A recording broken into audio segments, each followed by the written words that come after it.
would like to address the issue of eliminating the names of specific protected classes from discrimination policies. Several federal laws, including the Civil Rights Act and the ADA, require that schools provide written notice of these laws, including the specific classes of people protected by them. I've submitted copies of a U.S. Department of Education document which explains these notice requirements. If you vote to remove names of protected groups from your policies, LCPS will be in violation of several federal laws. I hope this will put a quick end to any further discussion of this issue. On the issue of gender identity and sexual orientation, some have suggested that adding these categories would cause divisiveness. Civil rights laws were passed because divisiveness already existed. The laws did not cause division, they were intended to prevent them, and adding these two protected classes will do the same. Based on our county's current values, Loudoun supervisors have already added these classifications to their discrimination policies. If LCPS doesn't do the same, there will be ambiguity whether you believe these same people are entitled to equal protection, which circles back to my first point about federal legislation. Congress knew that anti-discrimination laws wouldn't work unless individuals were notified about their rights. By amending your policies tonight, you will be giving clear notice that you believe people in these groups deserve to be treated equally. If you vote against these additions, you will be saying LCPS thinks it is permissible to discriminate against these groups. I urge you to vote for equality tonight, to vote to protect people who have been historically discriminated against, to send a message to everyone that you will not stand for discrimination. I urge you to be on the right side of history on this issue. Thank you. Dave Polanski to be followed by Constance Rice. Good evening. I'm David Polanski, and I currently serve the members of Loudoun Education Association as their president. I have some concerns which have been brought forward to LEA by some of our members about the language of the Equal Opportunity and Harassment and Discrimination Policy. First, our employees believe they deserve the same protection afforded to employees of Loudoun County government as referenced by Mrs. Sheridan. The county has had the language since 2011. With an absence of specific policy language, there is no basis for a person to make a claim of discrimination.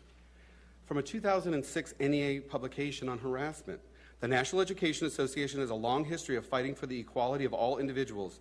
Discrimination and stereotyping based on race, gender, sexual orientation, gender identification, disability, ethnicity, immigration status, occupation, and religion are repugnant to us. Your employees need your help. Please update the language in the policy to include sexual orientation and gender identity. Thank you. Thank you. Constance Rice to be followed by Margaret McElgott.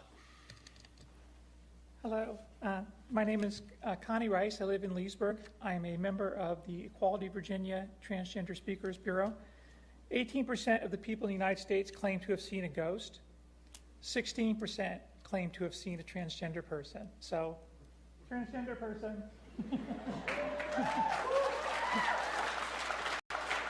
I'm also a Marine veteran who raised 3 Eagle Scouts in Leesburg. I gave you all a copy of the transgender survey, just the executive summary that came out last week. It outlines the replies from 27,000 transgender people in all 50 states, the District of Columbia, and 3 territories. Some of the numbers are pretty shocking. The attempted suicide rate in the general population is 4.6%. In the transgender population, it's 40%. Nearly 9 times as high.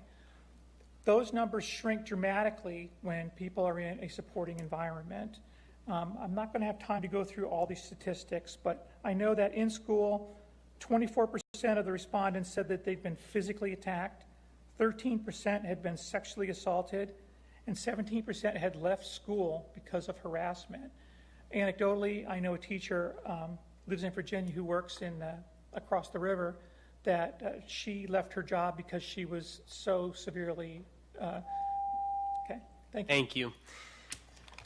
Margaret McElligott to be followed by Daniel Brubaker.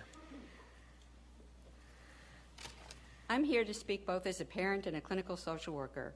Bullying is particularly likely to happen when someone is seen as belonging to an unprotected group, and the most unprotected students are homosexual or transgender. Bullying happens when somebody feels less than good about himself and tries to compensate for that feeling by picking on someone he sees as weaker and more vulnerable. Other students, fearful that they will become the next target, pile on. In the end, all have learned that the messages they received from adults, that others are to be respected, that it's important to be kind, that there are basic American values of tolerance, are meaningless. It's important to stop this cycle of bullying.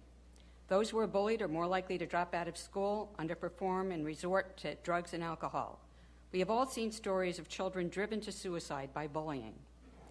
Among the most vulnerable children are the homosexual and transsexual students who are too often denied protection by teachers and school officials.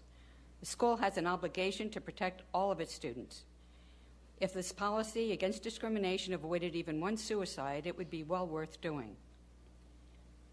Studies done by Rice University have clearly shown that specific policies do impact whether discrimination occurs. Please add LGBTQ to the list of vulnerable students needing protection because of their minority status. And they should be also, that same protection should be given to people who are minority status due to race, heritage, religion, gender, or disability. Thank you. Daniel Brubaker to be followed by Mike O'Reilly.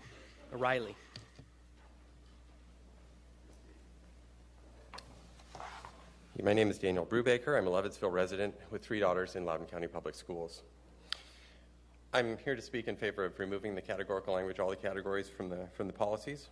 And I just want to remind everybody in the room that all of us have a heritage as Americans, and in some cases future Americans. And this heritage is the equal claim of every single one of us. The United States Declaration of Independence lays the philosophical foundation for our view of government rooted in our view of humanity, when it states, "We hold these truths to be self-evident, that all men," and by this they meant men and women speaking the language of their day, "are created equal, that they are endowed by their Creator with certain unalienable rights, that among these are life, liberty, and the pursuit of happiness." It was by appeal to this principle that Abraham Lincoln, Frederick Douglass, and others were able to call this nation to live up to its stated principles and abolish our national pre-existing condition of slavery. It was by this appeal to this principle that the great American patriot and constitutional conservative Dr. Martin Luther King Jr. fought for civil rights and dreamed that one day America would more fully live up to its stated values and judge his children by the content of their character, not the color of their skin. We all have this heritage. It's a heritage based in the truth that we are all humans and that we therefore own certain rights that can't be taken from us by anybody. And this heritage is something worth affirming to our kids. Will the rules and policies that we institute in our schools teach our kids unity or division? The idea that rights belong to people because they are human, not because they belong to this group or that group, is something that's worth affirming. Thank you. Thank you. Thank you. Before we continue, we're going to have to clear those doors. There's